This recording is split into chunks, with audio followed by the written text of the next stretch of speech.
there, so today on Archery Blog we're having a look at this Decut arrow cutter. Now it's not my arrow cutter, I didn't buy it. It's actually my club's arrow cutter that we bought so that people at the club could get their arrows cut if they needed to. I don't know how much we're going to use it yet, but we'll soon find out once people learn that we've sort of got it and it's available.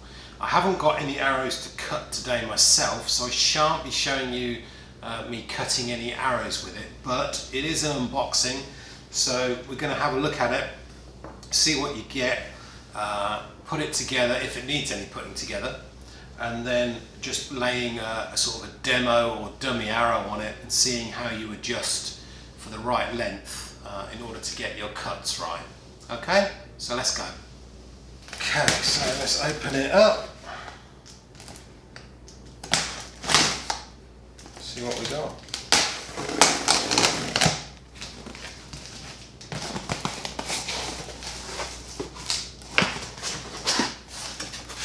That's a bit of packing material, and then it's quite open actually.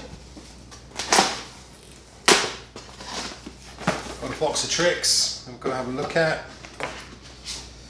and we've got some details on how to put it together, some safety, some cutting details, how to replace the saw blade and things like that. So not too many instructions. And the main unit, I'll put it back on the box.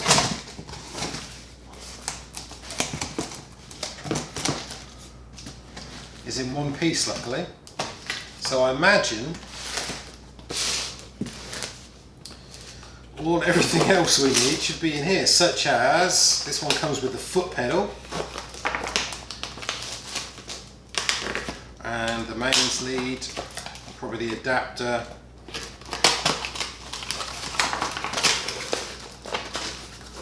so we get a CD kind of case with a spare cutting wheel, because there's already one fitted on it, I can see, sitting on the end.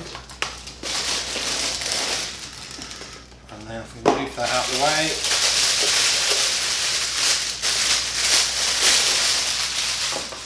we've got the foot pedal, and that's it. So there's not a lot to it, so most of it's built for you. We have got, because I'm in obviously in the UK, we've still got a 2-pin plug on here, so you're going to need an adapter on that, so think about that if you're in the UK or anywhere else that doesn't fit the standard kind of pin, 2-pin, and then there's just an adapter to go onto the side of the cutter, which I can see straight away. You can see there's a 3-pin, 220 volt adapter in there, and that would just plug one way round only, straight in there. Okay. So before I go too far, let's look at the length of the cable they give you for the foot pedal.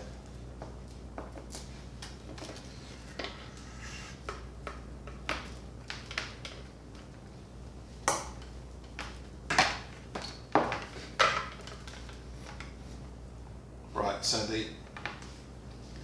the foot pedal length, I'd say, was probably about a metre and a half, and then you've got the connector halfway down the cable, and then you've got another kind of, I don't know, metre and a half to the wall socket. So they've thought about the joins on that anyway, and the lengths. So let's have a look at it in a bit more depth.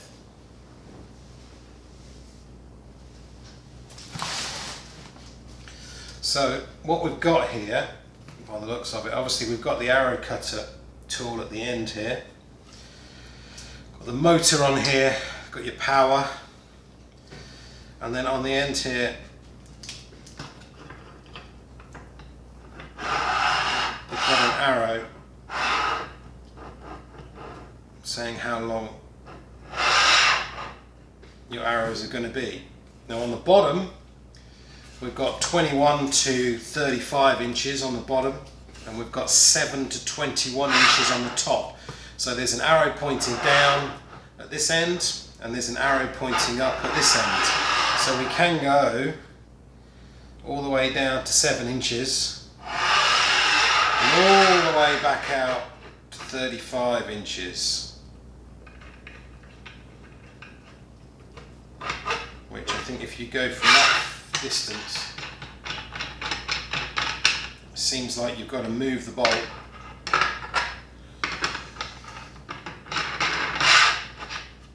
to there.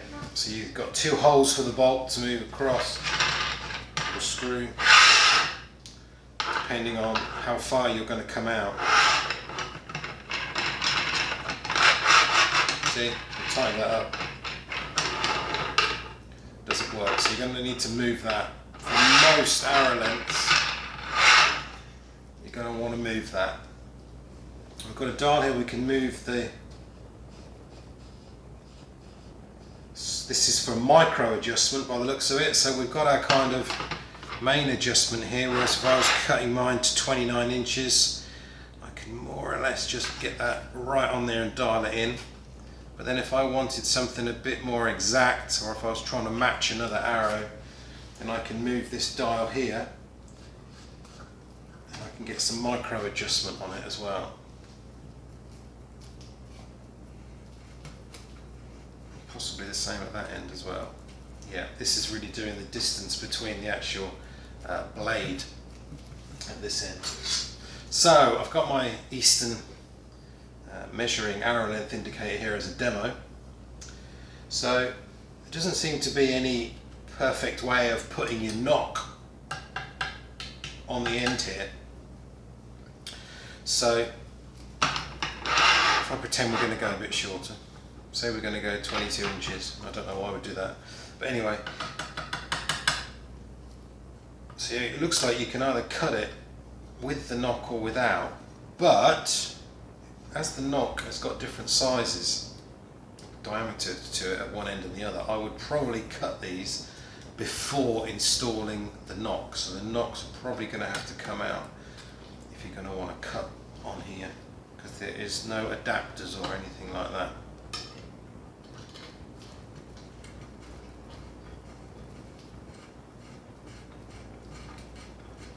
So this is actually doing the distance from the cutting blade. So I basically just made it wider in order to put my arrow in. So when you come to use this, what you do is plug it all in, get it on. The only way to operate it is from the foot pedal, so be careful of that. There's no on-off switches on the top here in any way or form. Even underneath here there's no kill switch, so be careful. And then what you do is you just get the motor running, get your right length, put it in, drop it in, and then move it slightly towards and rotate it against the cutting wheel, and then you'll get your cut. So what do we talk about? A lot of places, manufacturers, retailers really, or your archery shops will cut to the AMO length. Now what does that mean? Archery manufacturers, even archery manufacturers organisation. So what they'll do is normally they'll measure from where your string goes in your knock to actually the blunt end before the point, or the end of the shaft. That is how most places will measure.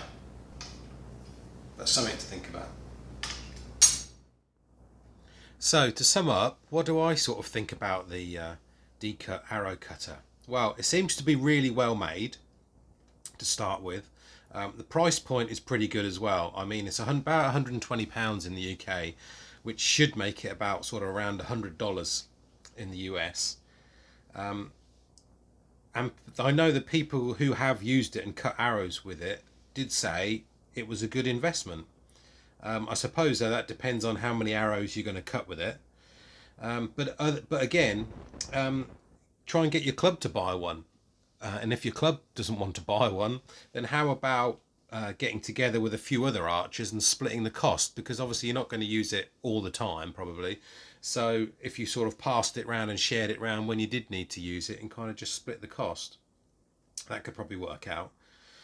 The best thing about it, obviously, having your own arrow cutter is you can make your own arrows and make the lengths as perfect as you want without having to rely on a shop to do it. Especially if you're ordering online and you're sort of specifying a certain length, but you like a real fine particular length. And obviously, there's no travelling to your local archery shop to sort of get them recut or cut again. You can do it all at home. But the only other thing to sort of think about and warn you about is obviously aluminiums are fine when you're cutting aluminium arrows, but if you're cutting kind of carbon arrows, then I sort of worry about the dust a little bit coming off. So it might be worth kind of wearing gloves, face mask, some goggles, and probably also positioning some sort of hoover or vacuum cleaner next to the item so it can catch some of that carbon dust when you're cutting as well. And that's about it. Thanks for watching.